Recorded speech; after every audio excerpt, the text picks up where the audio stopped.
Hello दोस्तों, मेरी कहानी वाले चैनल पे आप सभी का स्वागत है। तो दोस्तों, हमारी आज की कहानी है घमंडी बहू को ससुर ने कैसे सिखाया सबक। नेहा एक पढ़ी लिखी लड़की थी। शादी के पहले वह नौकरी किया करती थी, जिसे देखकर रवि उससे शादी कर लेता है।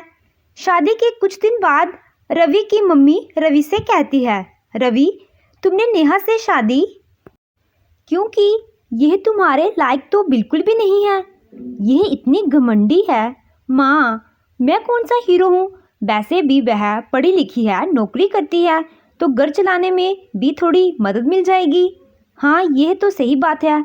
तुम्हारे पिताजी की पेंशन भी कम ही है और तू तो पता नहीं बिजनेस के नाम पर क्या क्या कर रहा है। उल्टा पैसे हमसे ही लेता है। हाँ माँ, अब बस, अब मैं आपसे 1 रुपया नहीं लूँगा। अब तो मेरी बीबी आ गई है कमाने वाली।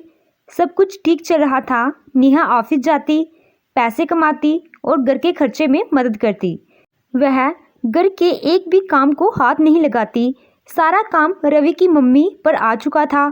एक दिन नेहा ऑफिस जाने से पहले अपनी सास से कहती है, ये क्या मम्मी जी, आज आपने टिफ़िन पैक नहीं किया? आज मैं ऑफिस में भूखी रहूँगी क्या? अरे नहीं नहीं बहू, वह बस परांठे बनाना बाकी रह गए हैं। वो पंडित जी आ गए थे तो पूजा करवा रही थी।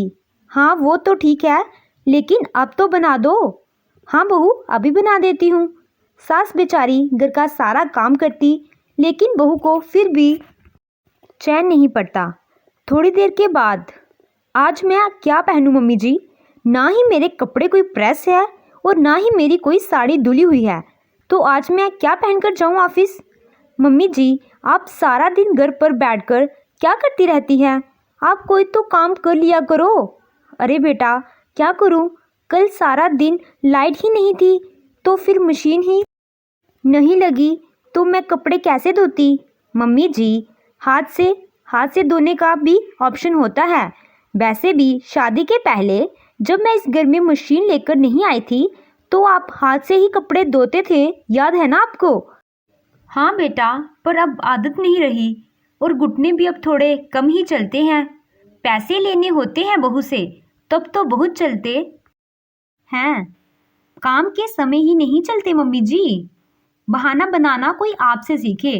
सास बेचारी क्या करती और मन में ही सोचती है, जब अपना ही बेटा नालायक हो तो बहू को क्या बोलूं।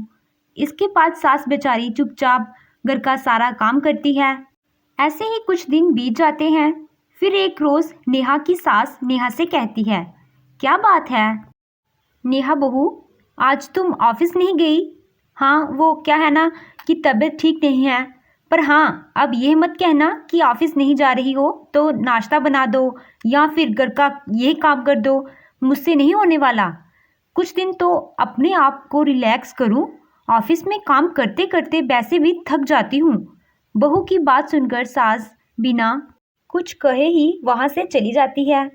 अगले दिन नेहा अपनी सास से कहती है, मम्मी जी, आप दादी बनने वाली हो, तो मैं ऑफिस से आते वक्त कुछ फ्रूट लेकर आऊँगी। आप थोड़ा जल्दी उठकर जूस बना दिया करना। अरे वाह, ये तो बहुत खुशी की बात है बेटा।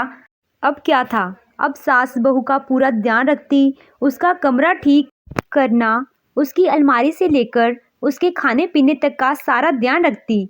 एक दिन रवि अपनी माँ से कहता है, क्या बात है मम्मी, पहले कितनी अच्छी लगती थी तुम, अब किसी नौकरानी से कम नहीं लगती। क्या हालत बना ली है तुमने अपनी। अब क्या करूं बेटा, तेरी बीबी का काम कर करके मैं तो थक जाती हूँ। क्यों ना मम्मी हम कोई नौकरानी ही रख ले। हाँ बेटा, बात कर ले बहू से। ऐसा हो जाए तो मैं भी आराम की सांस ले लूँ। हाँ बेटा, मुझे भी तेरी माँ का सारा दिन घर के काम करते रहना अच्छा नहीं लगता।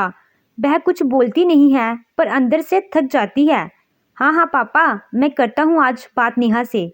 उसी दिन शाम को रवि नेहा से कहता है, नेहा वो क्या है ना कि मम्मी सारा दिन घर के काम कर करके थक जाती हैं, तो क्यों ना हम एक नौकरानी रख लेते हैं जो घर का सारा काम कर लेगी।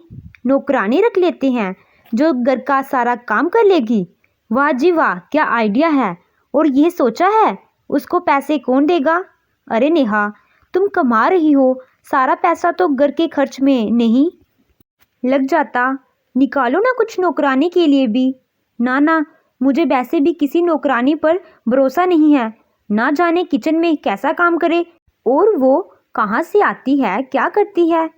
अरे बहू, पर आजकल तो हर घर में एक नौकरानी ही काम कर रही है। लगा लो ना किसी नौकरानी को घर में, सारा दिन काम नहीं किया जाता मुझसे। वाह मम्मी जी वाह, सारा दिन मैं भी तो काम करती हूँ। मैं तो किसी को नहीं कहती कि मैं नहीं जाऊँगी या मेरी जगह कोई और चला जाए। अच्छा ठीक है, मैं नौकरी छोड़ देती हूँ, तो क्या आप जाएंगी बाहर कमाने? वह भी तो आपकी बस की बात नहीं है। बस कर बहू, भाग्यवान, तू घर के काम ही कर ले चुप करके।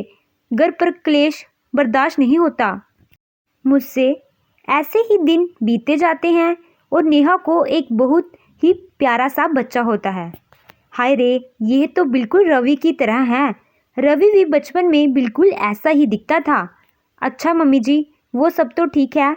अब इसके नहाने के लिए गर्म पानी कर दीजिए और कपड़े भी निकाल दीजिए। सास अभी घर का सारा काम खत्म करके बैठी होती है कि तभी बहू की आवाज़ आती है। मम्मी जी, मेरे खाने का वक्त हो गया है, खाने में क्या बनाया है?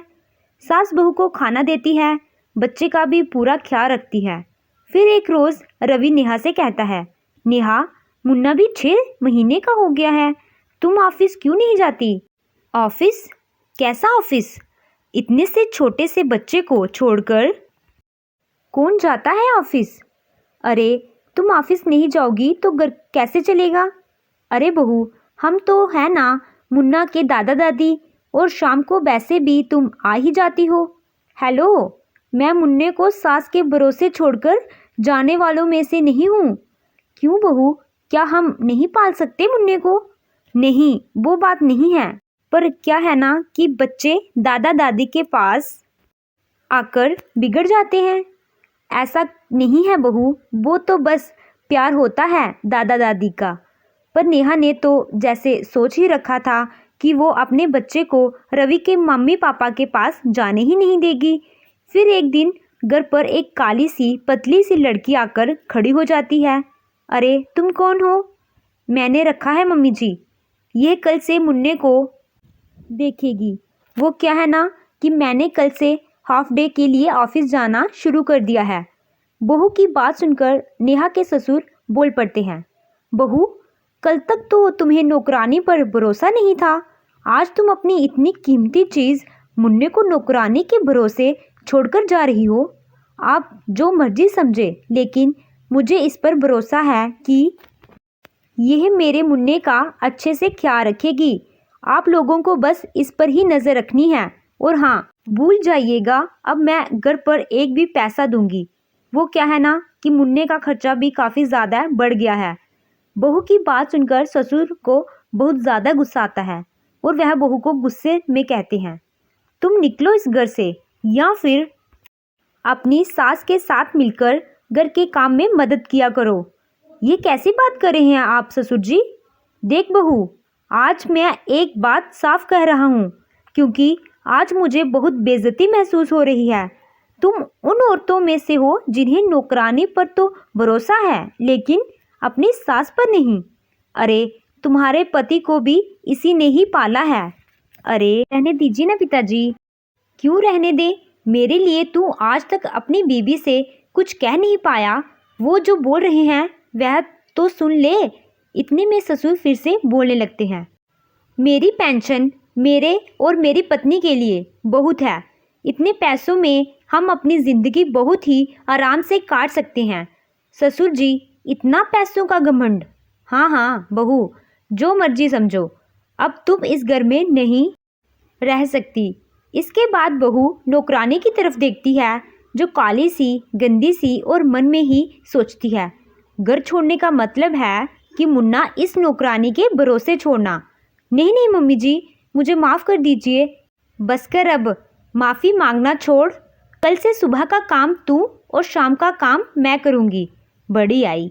यह कहकर सास ससुर अपने कमरे में चले जाते हैं और घमंडी बहू को अच्छा सा सबक सिखा जाते हैं।